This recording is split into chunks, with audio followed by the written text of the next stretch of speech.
நிறைவாழ்வு AG சபை வழங்கும் morning மன்னாவிற்கு உங்களை அன்போடு வரவேற்கிறோம்.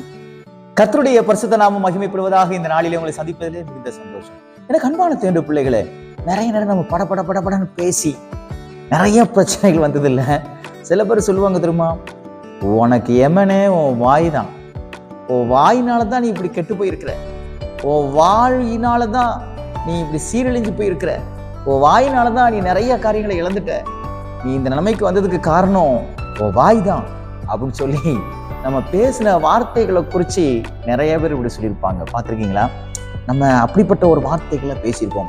இன்றைக்கு பாருங்கள், நம்முடைய தியானத்துக்கென்று நீதிமொழியின் புஸ்தகம் 17வது அதிகாரம் 27வது வார்த்தை இப்படியாக சொல்லுகிறது, அறிவாளி தன் வார்த்தைகளை அடக்குகிறான், விவேகி குளிர்ந்த மனம் உள்ளவன் என்று சொல்லப்பட்டது. ரெண்டு ஆட்களை பற்றி சொல்லப்படுது, ஒன்று அறிவாளி, ஒன்று விவேகி.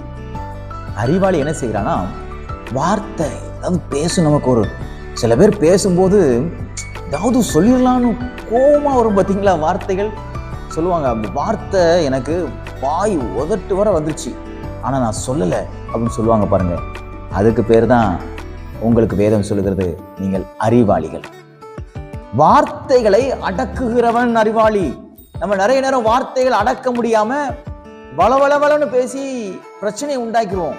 இன்னைக்கு ஒரு தீர்மானம் எடுப்போமா, ஆண்டவரே என் வார்த்தைகளை அடக்க எனக்கு உதவி செய்யும். தேவையில்லாத வார்த்தைகள், ஆமென், யூஸ்லெஸ் வேர்ட்ஸ், ஆமென். சொல்லுவாங்களா, சில பேர் சொல்லுவாங்களா, என்ன நீ ஒரு பிளடி பெக்கர் மாதிரி பேசுற அப்படின்னு சொல்லுவாங்க பாருங்க. அப்படிப்பட்ட ஒரு வார்த்தையை நான் வாங்கிவிடாத படிக்கு, ஆண்டவரே எனக்கு நீங்க உதவி செய்யுங்கன்னு நம்ம சொல்ல முடியுமா? இந்த நாளிலே தேவன் நமக்கு அப்படிப்பட்ட ஒரு ஞானத்தை தருவாராக.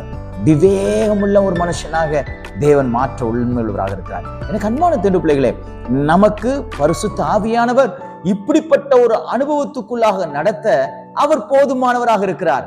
நிறைய நேரம் நம்ம யோசிப்போம், என்னால அடக்க முடியல, என்னால் அடக்க முடியல, வார்த்தைகளை பேசாம இருக்க முடியல.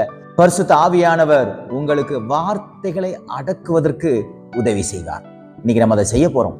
ஆண்டவர்கிட்ட சொல்லி இன்னைக்கு ஜெபம் பண்ணுங்க, ஆண்டவரே நான் யாருக்கிட்டையும் அனாவசியமா நான் பேசக்கூடாது, அனாவசியமான வார்த்தைகளை நான் விட்டுறக்கூடாது, நான் என் வார்த்தைகளை அடக்க எனக்கு உதவி செய்யுங்க. இரண்டாவது, குளிர்ந்த மனம் யாருக்காம், விவேகியா இருக்கான்னு பாருங்க. ரொம்ப விவேகமா, வேகம் விட விவேகம் அப்படின்பது அவன் ஒரு காரியத்தை செய்வதற்கு முன்பாக பல நேரம் யோசிச்சு ஒரு காரியத்தை செய்வான் பாருங்க, அவனுக்கு பேர் தான் விவேகி. அவன் மனம் எப்படி இருக்குமா, குளிர்ந்த மனமா இருக்குமா. இன்னைக்கு ஆண்டவர்கிட்ட கேளுங்க, ஆண்டவரை என்னை ஒரு விவேகியாக மாற்றும். ஆண்டவர் உங்களுக்கு இந்த குளிர்ந்த மனத்தை தருவான். மனதை தர உண்மை உள்ளவராக இருக்க. குளிர்ந்த மனம் உண்டுன்னா நம்ம பரபரப்பா பேச மாட்டோம், எந்த விஷயத்தையும் நம்ம பெருசா யோசிக்க மாட்டோம். இன்னைக்கு கர்த்தர் நம்ம 2 பாதையில் நடத்துவாராக. அறிவாளியாகவும் அவன் விவேகியாகவும் கர்த்தர் மாற்றி இந்த நாள் நமக்கு ஒரு ஆசீர்வாதமான நாளாக தேவன் மாற்றி கொடுப்பாராக. God bless you.